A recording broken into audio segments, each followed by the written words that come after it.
Now this guy. Vadim comes from the technology side of Ed's life, and since very, very, very long ago, who are we looking at? Jeffy? No, okay. He's Russian, so... Yeah, we have three translators in this group, okay? Bob Katnigo there, Jeffrey Kranz. This gentleman here can do a pretty good job. And then me. If you don't understand what the hell I'm talking about, it's not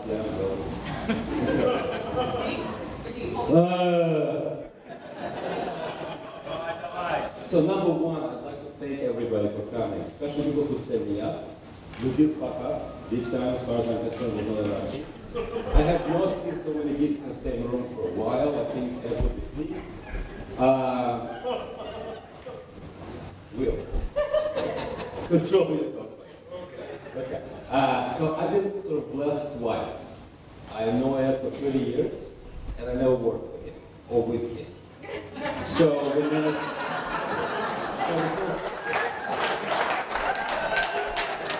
You're next. You're next. Okay. So the reason why I'm sort of trying to stay on a very cheerful side of the thing, because I've been here since last Tuesday, and I've been here 4 times in the last 6 months. And the last couple of days weren't pretty, and I really don't want to remember him like this. He was a very strong, very passionate guy. There's been a very inspirational experience knowing him over all those years. So I'm going to go out and tell you a few stories which I remember from our childhood. Not in Argentina, not in America, from a childhood. And, if you want to hear more, I'm around.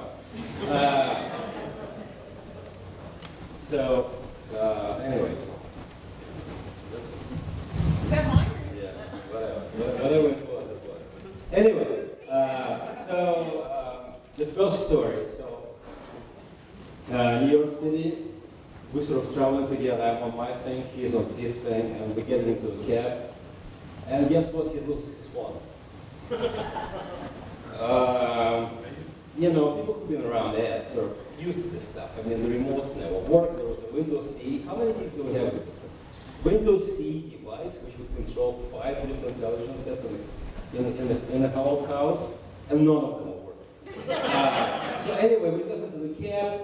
Ed loses his phone. We get out. I call the cab driver. He brings the phone to the hotel. Ed wants to slip him $20.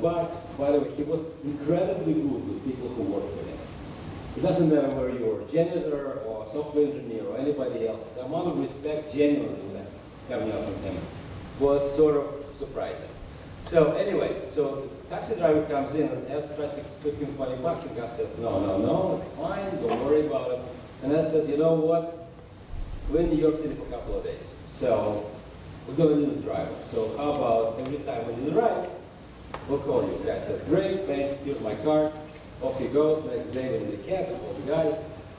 We go for a ride, come back to the hotel. 20 minutes later, somebody knocks on the door and says, Mr. Iacobucci, this is your phone. So we all sort of knew too from that. Okay, you knew CEO, some of you knew, father, and I'm going to tell you stories which you will never thought were possible. So it's one of the contacts. Who beat the contacts? Who beat the contacts? Bob, raise your hand. Come on, man. Come on. Stop hiding your great beard. Raise your hand. So, okay, there we go. John, you beat the contacts. Anyway, there was this old hotel, Sands, which now Shelley, what's his last name? Shelley? Edelson owns, yeah. A $20 billion schmuck. Anyway, so he just bought this hotel, and Sands is this sort of a low-rise going over a very long period, very long distance, and there are like 8 little fountains in the middle.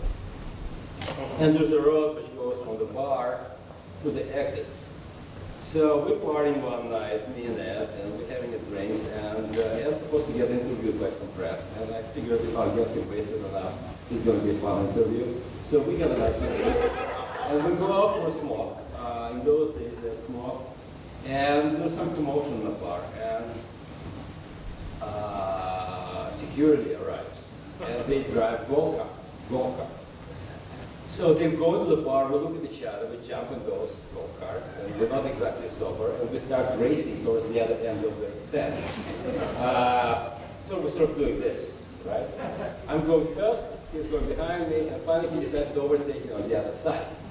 Even on collision,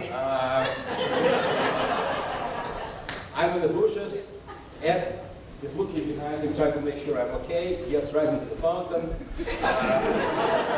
Next thing I know, nobody was sure, everything was cool. Next thing I know, Gina Smith, who was a reporter for PCW, sort of goes to the bushes screaming, Vadim, Vadim, Vadim. It turns out that she actually found both of us, dragged Ed across the road to the bar, and he was saying, you know, you gotta make sure Vadim was okay, you gotta make sure Vadim was okay.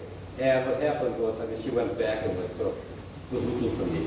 And the only thing I remember clearly is this her voice and looking at those fountains and see those golf carts upside down. In the fountains.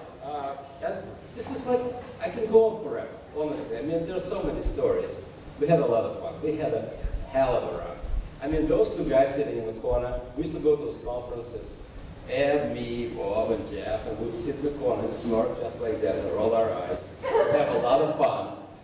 Oh man, this is like, I do want to say something sort of good about all this stuff, right?